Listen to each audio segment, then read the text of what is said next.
Hello, friends of the Dice Never Lie Gaming Network. This is DM Arethusa, and it is a pleasure to bring you a little bit of news in the Dungeons and Dragons space, and a little bit of information coming from Roll20, as they bring out big news of their Dungeon Scrawl. This is a in-game creation where you can draw maps kind of real time for your players.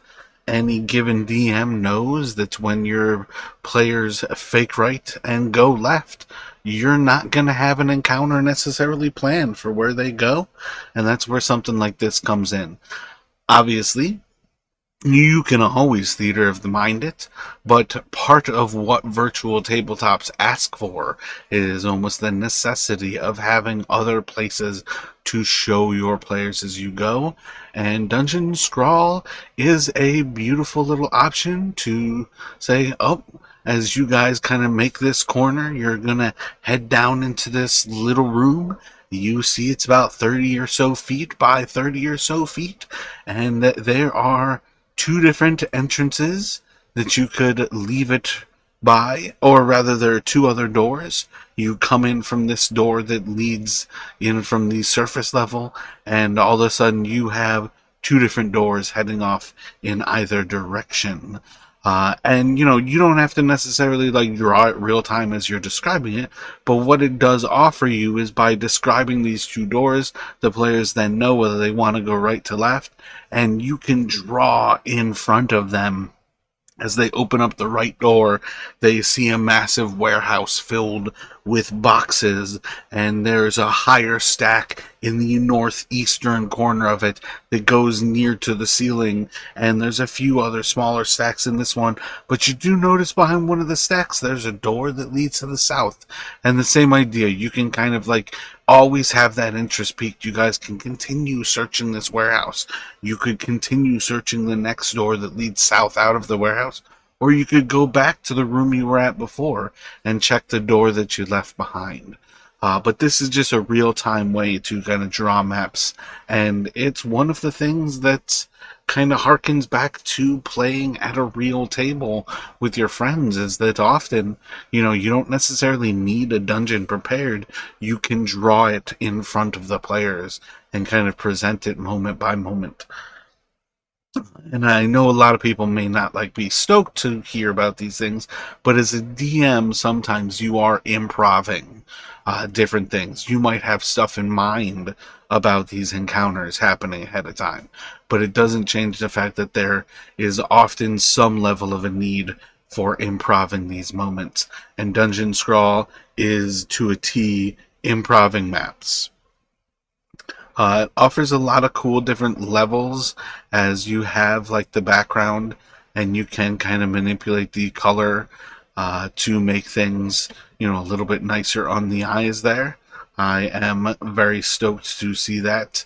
You can color in the actual floors. I think that's a cool little flavor there as well, and you can see a little bit of isometric is already kind of added in here, as you have the northwestern walls kind of showing a little bit, and the southeastern walls do not. So I kind of like that idea as well. I have always been a huge fan of that little scratch method of showing walls. It's kind of interesting that you can do it for the floors, inside, but I definitely like it there. And then another thing that I noticed is I am a huge fan of creating with grids and then removing them. And a lot of that is that I do my editing in GIMP, so I am often taking something that I have created elsewhere and then I'm dropping it into a VTT, and part of that includes when I go to crop something, I will often think there's a good way. Yeah, there's not a good way to do it inside here, but I will often crop and kind of grab from as close to these scratches as possible, and that's not necessarily where the actual grid is.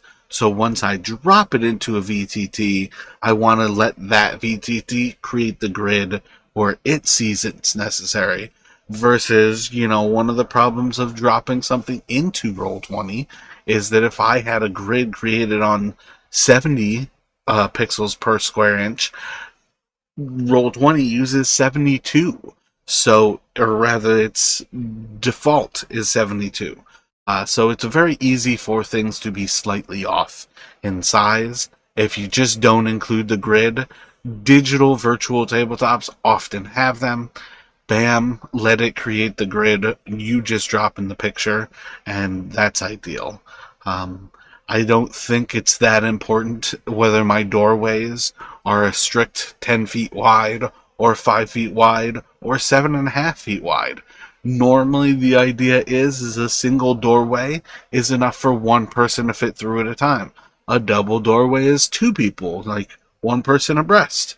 Or a large creature could fit through. So you have those different, like, rough rules.